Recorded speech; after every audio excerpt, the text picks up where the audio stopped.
ทุกคนเราอยู่ในเกมกระชาพันเองซึ่งวันนี้น่ะไอเหี้ยเดี๋ยวซึ่งวันนี้น่ะเราจะมาเล่นด่านกันเด็กขอ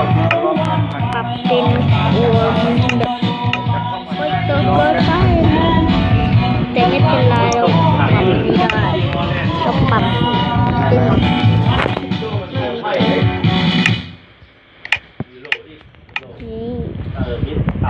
แล้วก็กลายเป็นไปเล่นกันเลยโอ้โหมีอะไรเนี่ยเติบใจหรอ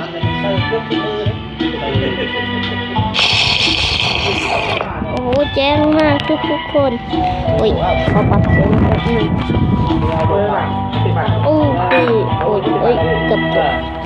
ยิวโอ้ยเกือบตกไปเฮีย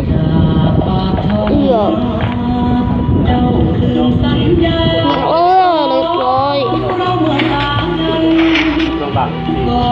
นี่อะไรโอ้ยเฮียน้องกูตายซะแล้วว้าตายโอ้โหนี่เริ่มใหม่ด้วยโอเคป้ายนี้อะไรก็ไม่รู้นะครับตอนที่1หรอโอเคไปเริ่มตอนที่1เดี๋ยวโดดก่อนโดดโอเค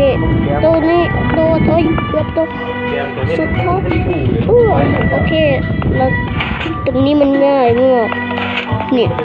โอเคเซฟกันเลยนี่เซฟเรียบร้อยแล้วก็ปรับความเร็วต่อโอเคไปเริ่มกันต่อนี่โอ้ no โอเคเอ้า no ทำไมกูทำอะไรไม่ได้โอ้โหตอนนี้มันมืดมากเลยผมมองไม่เห็นอะไรตรงนี้มันง่ายโอเคอย่าบอกนะว่าอะไรตอนนี้เฮ้ยอย่าบอกนะว่านี่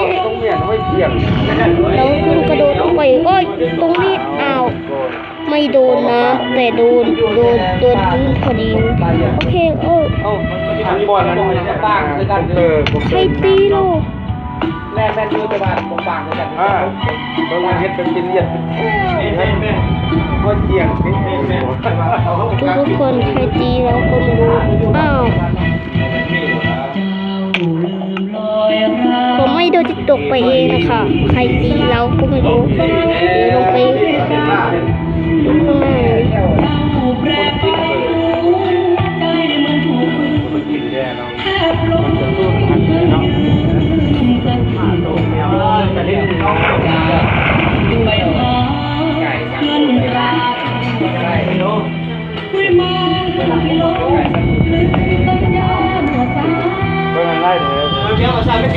โอเคเซฟกัน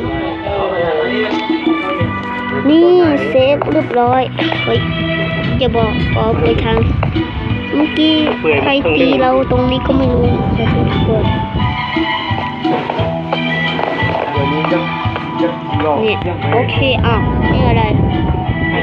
อ๋อตรงนี้ฝากยกมาไว้ห้องนี้ก่อนฝากเด็กกันไม่จะเป็นฝากเฮ้ยโอ้โหกำแพงข้างหน้าโอเคกำแพง